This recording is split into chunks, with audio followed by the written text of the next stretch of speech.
The first time Rowan Hale realized his quiet life was about to crack open, it happened under the bright mercy of a morning sun, the kind that makes everything look honest even when it is not. He was standing in line at a neighborhood cafe, juggling a paper cup of lukewarm coffee and the weight of being everything to a 6-year-old boy, when a woman in a tailored cream coat turned around and smiled at him like she already knew how the story would end. He had no idea that by lunchtime, he would be sitting across from her at a linen-covered table, unknowingly stepping into a world of wealth, expectations, and a lie spoken out of desperate hope. By sunset, she would introduce him to her parents as the man she loved, and nothing in his carefully ordered life would ever be the same.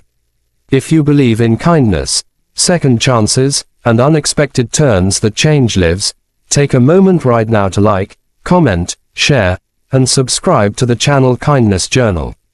Your support keeps stories like this alive and reaching hearts that need them. Rowan was not the kind of man who expected miracles. His days were measured in school drop-offs, grocery lists, and the small victories of getting his son Micah to laugh after a hard night. Since his wife's passing 3 years earlier, mornings had become both sacred and exhausting.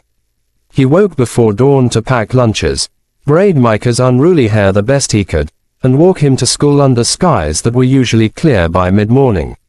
The world seemed brighter during the day, but grief had a way of casting its own shadow even at noon.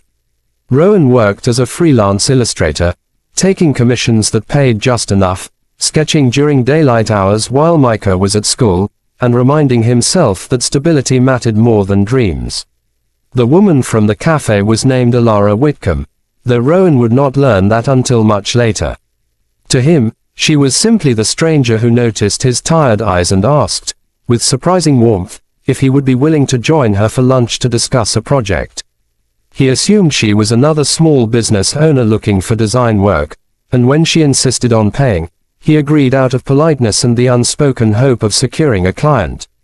The restaurant she chose was sunlit and elegant, with windows that let the day spill across white tablecloths and polished floors. Rowan felt out of place but told himself it was just another meeting, another chance to provide for Micah. Alara watched him carefully as the afternoon unfolded. She saw how he listened more than he spoke, how he mentioned his son with quiet pride, how his hands bore the marks of a life built on effort rather than inheritance. What Rowan did not see was the tension beneath her calm exterior. Alara was a billionaire heiress who had built her own tech empire before 35, admired in business magazines and whispered about in society columns. Yet that day, she was facing a family luncheon that felt more like a trial. Her parents, formidable and traditional, had decided it was time she presented a suitable partner, someone who fit their world of boardrooms and galas. Alara had resisted for years, but exhaustion had finally pushed her into a reckless plan formed between sips of sparkling water and the sight of Rowan's earnest face. By the time dessert arrived, Alara had invited Rowan to accompany her to meet her parents later that afternoon, framing it as a casual extension of lunch, a chance to discuss the project further at their estate nearby. Rowan hesitated, thinking of Micah waiting at school and the comfort of routine, but Alara offered to have a driver take him wherever he needed afterward. He agreed, unaware that he was being gently maneuvered into a role far larger than illustrator for hire. The estate was bathed in daylight, sprawling lawns and glass walls reflecting a sky so blue it felt unreal. Rowan's heart pounded as they walked through the doors, the air cool and scented with flowers. Alara's parents, August and Maribel Whitcomb, were seated in a sunroom, their presence commanding even without words. Alara introduced Rowan as her boyfriend, the declaration delivered smoothly, without hesitation, as if saying it aloud could make it true. Rowan froze, the lie settling over him like a heavy coat he had not chosen to wear. Yet in that moment, seeing the hope flicker in Alara's eyes, he said nothing. The afternoon stretched on, polite smiles and probing glances filling the room.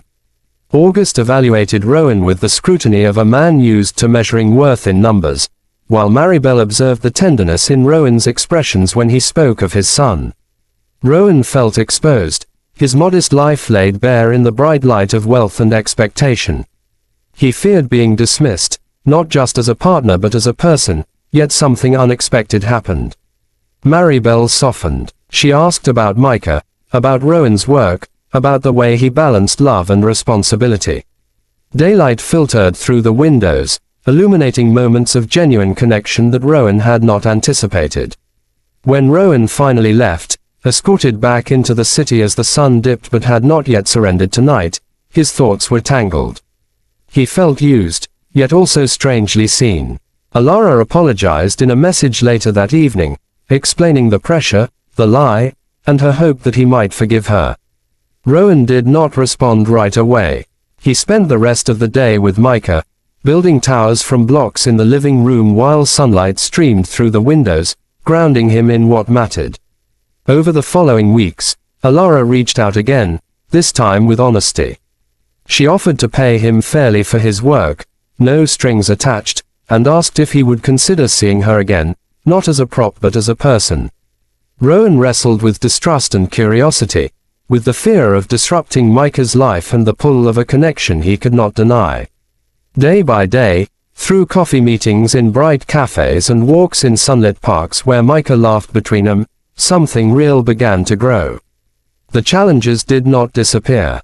Gossip columns speculated, investors questioned Alara's judgment, and Rowan struggled with feeling inadequate in a world of private jets and penthouses.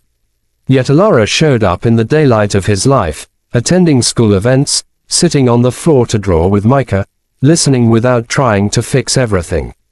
She learned that love was not a transaction, and Rowan learned that vulnerability could exist even under the brightest sun. When Alara eventually told her parents the truth about how she and Rowan had met, it was during another daytime gathering, the same sunroom filled with light. She admitted the lie, the fear behind it, and the unexpected grace that followed. August was silent for a long moment, then acknowledged Rowan's integrity. Maribel reached for Rowan's hand, gratitude clear in her eyes for the happiness she saw in her daughter and the safety she sensed around Micah. Life did not become perfect, but it became fuller. Rowan found new confidence in his work, supported but not overshadowed by Alara's success. Micah thrived, surrounded by love that felt steady and warm. Alara learned that true wealth was not measured in valuations but in mornings filled with laughter and afternoons spent together under open skies. If this story has touched your heart even a little, please take a moment to like, share, and engage with this video. Your interaction helps stories of kindness and second chances reach more people who may need hope today. Before the ending, we have a special request for you. Comment the word, hope, if you believe love can arrive in the most unexpected daylight moments. As the sun rose on another ordinary morning, Rowan walked Micah to school, Alara by his side, the world glowing with possibility. What began as a lie told in desperation had transformed into a truth built on patience, courage, and kindness. And in the clear light of day, they learned that even the most fragile beginnings could lead to a future worth believing in.